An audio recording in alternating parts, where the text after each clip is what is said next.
कि मियाँ बीवी एक ऐसा रिश्ता है, हाँ। परवरदिगार ने ऐसा रिश्ता बना दिया है दुनिया में कि मैं ये समझता हूँ कि इससे क्लोज कोई और रिश्ता है ही नहीं। कोई और रिश्ता नहीं है और दुनिया का सबसे पहला रिश्ता मियाँ बीवी का। अल्हम्दुलिल्लाह, क्या बात है। एक फैमिली का किस्सा आपसे शेयर कर रहा हूँ कि 4 बच्चे हैं। शादी को मैक्सिमम ये समझ लें कि कोई 20-22 साल गुजरे हैं। 20-22 साल ठीक गुजरे है, इस असना में 4 बच्चे हुए जो बच्चे समझदार भी हो गए। हाँ जी।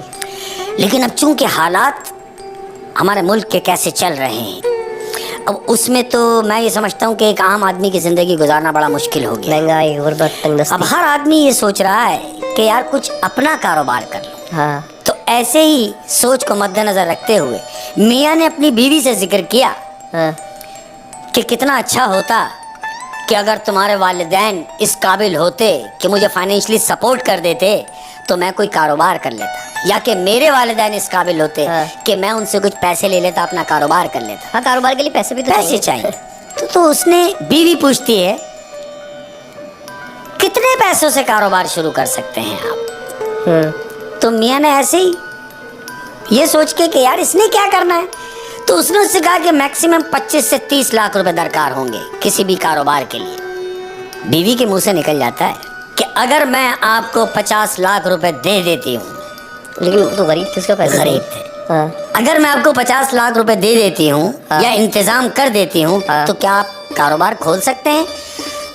तो वो पूरी बॉडी उसकी तरफ घुमा के बोलता है ये कैसी बात कर रही हैं कि 50 लाख रुपए अगर मुझे मिल जाए मैं तो बहुत अच्छा सा कारोबार खोल सकता हूँ, लेकिन तुम 50 लाख रुपए मुझे कहाँ से दोगी?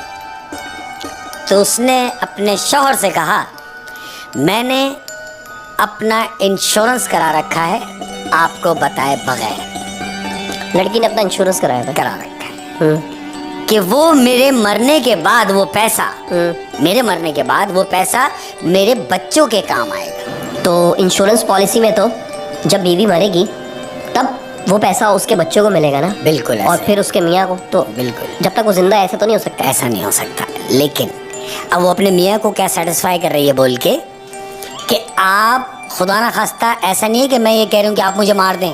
इतना प्यार था दोनों में। इतना प्यार था दोनों में। तो बीवी ने उससे कहा कि आप इसके लिए परेशान ना हो, मेरी कुछ दोस्त हैं यूनिवर्सिटी के टाइम की मेडिकल लाइन में जो आज की टॉप डॉक्टर बन चुकी है। मैं इस सिलसिले में उनसे कुछ पता करती हूँ, कुछ मालूमात करती हूँ, शायद कुछ हल निकल जाए। वो इस काम में उस लड़की का साथ देंगी। बिल्कुल ऐसे ही कि मैं अपनी दोस्तों से मदद देती हूँ, तो इसके लिए मुझे एक दिन दरकार है। अच्छा। शौहर ने कहा ठीक है भाई, आप मुझे इसका कल जवाब दे दीजिएगा। दिन गुजरा, शौहर दूसरे दिन अपने काम से चला गया। काम से वापस आया, काम से वापस आने के बाद खाने पे बैठे मियाँ बीवी, बेहतरीन बच्चे बच्चे सब साथ में।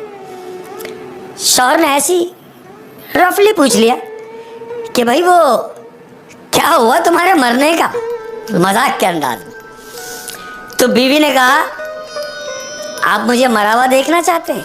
उसने बोला ऐसा नहीं है खुदा ना खास्ता। तो कह रही है मैं मरूंगी भी नहीं खुदा ना खास्ता, मैंने मशवरा किया है। उसने बोला क्या पूछा? तो कहने लगी मेरी जो दोस्त हैं जो आज की टॉप डॉक्टर हैं उन्होंने ये कहा है कि एक ऐसा इंजेक्शन है कि जिसे आप लगा दें तो कम से कम 6 घंटे आप मुर्दा हालत में रहेंगे। कितने घंटे? 6 घंटे बेहोशी, यानी 6 घंटे बिल्कुल आप बेहोश रहेंगे, यानी लोग आपको मुर्दा ही तस्वुर करेंगे, सकत नहीं होगी, आप हिल भी नहीं सकते। शौहर ने कहा फिर क्या करेंगे? कहें कुछ नहीं, आप मुझे वो इंजेक्शन लगाएंगे, सबको मेरे मरने का बताएंगे और वो 6 घंटे के पीरियड के अंदर अंदर आप मुझे दफना देंगे। जब आप मुझे दफना देंगे 6 घंटे गुजरने से पहले आपने मुझे निकालना है, ये मेहरबानी करनी है। जिंदा बेहोशी की हालत में दफनाना है जनाब, और 6 घंटे बाद मुझे प्लान के मुताबिक उसका शौहर उसको निकाल लेगा, कब्र से निकालेगा। फिर उस औरत का जिगरा देखिए, ऐसा ही हुआ जितना प्लांटेड था वही हुआ कि शौहर ने इंजेक्शन लगाया, लड़की का मरने का ढोंग किया, उसका कफन दफन हुआ, उसे जाके दफना दिया गया। सब लोग आहिस्ता आहिस्ता कब्रिस्तान से बाहर निकल रहे हैं, शौहर भी बाहर निकल रहा है। अब चूंकि इंसान है उसके दिमाग में भी खन्नास, वो ये सोचता हुआ जा रहा है कि जब मैंने इसे दफना दिया इसके मरने के बाद वो 50 लाख मुझे मिलने वाले हैं, तो फिर इसको निकाल के क्या करेंगे? ओह माय गॉड, शोहर के दिल में ये लालच आया, लालच आ गया कि अब ये कब्र के अंदर चले गई और पैसा भी मुझे मिल जाएगा इंश्योरेंस से, तो अब मैं इसको निकाल के क्या करूंगा? और जब तक मैं नहीं निकालूंगा तो ये खुद भी नहीं निकल ही नहीं सकती। फिर बिल्कुल ऐसे ही है, वो नहीं निकल सकती। ये सोचता हुआ वो कब्रिस्तान छोड़ रहा है कि मैं इसको निकालूंगा नहीं, इसे अंदर ही पड़ा रहने दो। फिर 6 घंटे गुजर गए। हाँ, अब जब 6 घंटे गुजर गए, उसका पीरियड पूरा हो गया इंजेक्शन का। हाँ। वो 6 घंटे बाद वो लड़की होश में आ जाती है कब्र में। अब जब कब्र में उसकी आंख खुली तो वो तो बेड पे बेहोश हुई। हाँ, वो कब्र से आवाज लगा रही है कि कोई है, कोई है जो मुझे यहाँ से बाहर निकाले।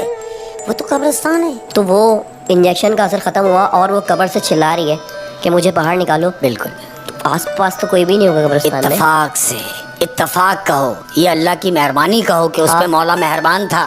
इत्तेफाक से गौरकन कब्र को पानी डाल रहा है और उसको आवाज आती है कि किसी कब्र से आवाज आ रही है कि मुझे यहाँ से निकालो।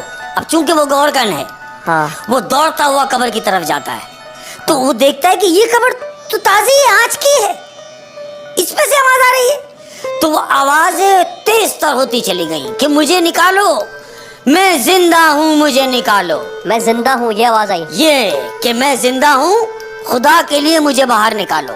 अब जब ये आवाज आती है तो वो गौरकन मट्टी हटाता है, कब्र खोदता है, कब्र खोदता है, वो लड़की जिंदा बाहर निकलती है। ओह, फिर वो गोरकन ने उसको बाहर निकाल लिया। गौरकन ने बाहर निकाला तो लड़की ने बाहर निकलते ही पहला सवाल उससे जो किया है वो ये है कि मुझे दफनाए हुए कितनी देर हुई। गौरकन उसको टाइम बताता है, वही 6 घंटे 6.5 घंटे पहले का। अच्छा, कि आपको दफनाए हुए अभी तो 6 घंटे गुजरे हैं, बमुश्किल 6.5-7 घंटे हुए हैं, अभी आपको दफना के गए।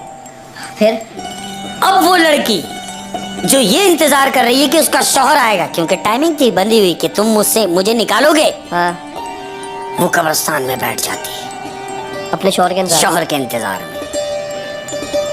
6 घंटे, 8 घंटे, 10 घंटे, वो रात गुजरी, उसका शौहर नहीं आया, क्योंकि उसके दिल में तो लालच आ चुका है ना। लालच आ चुका था।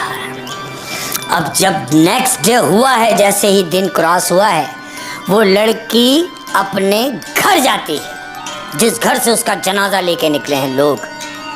वो लड़की अपने घर जाती है और सीधा अपने बेडरूम में, जो उसका बेड था वहाँ उस हालत में वो बेड पे लेटती है जाके, कफन की हालत। कफन की हालत। अब चूंकि शौहर ड्यूटी से वापस घर आया, बच्चे सब वापस घर आए।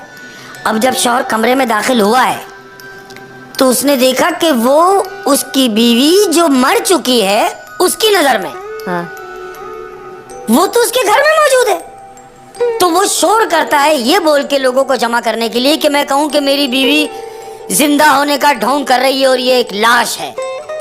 तो शोर करता है कि मुझे बचाओ, हाँ, मुझे बचाओ, मेरे घर में लाश आ गई है, मुझे बचाओ। लड़की कहती है कि बकवास बंद करो, मैं जिंदा हूं, मैं मरी नहीं। और चूंकि मैं समझ गई हूं तुम्हारे दिमाग को और तुम्हारी चाल को कि तुमने सारी रात गुजरने दी और मुझे कब्रिस्तान लेने नहीं आए, जबकि मेरी और तुम्हारी कमिटमेंट थी कि तुम 6 घंटे बाद मुझे निकालोगे। अब आदमी कि हाँ ये तो थी, मुझे माफ कर दो। कहती है नहीं, ये इस बात का अजाला नहीं है कि मैं तुम्हें माफ कर दूं। तुम्हारे लिए सिर्फ इतना ही काफी है कि तुम्हें कुछ नहीं मिलना, तुम्हें कुछ नहीं मिलेगा। मैं आज सारा कुछ जाके पुलिस में ये बताऊंगी कि ये सब ढोंग था, ये मेरे मियाँ का ढोंग था, ये मेरे मियाँ का प्लान था। अगर तुम अपने वक्त पे आ जाते और मुझे ले जाते तो आज तुम्हारी जिंदगी कुछ और होती। चूंकि तुमने मेरे साथ फ्रॉड किया, उसने लालच किया, अब तुम्हारी जिंदगी कुछ और।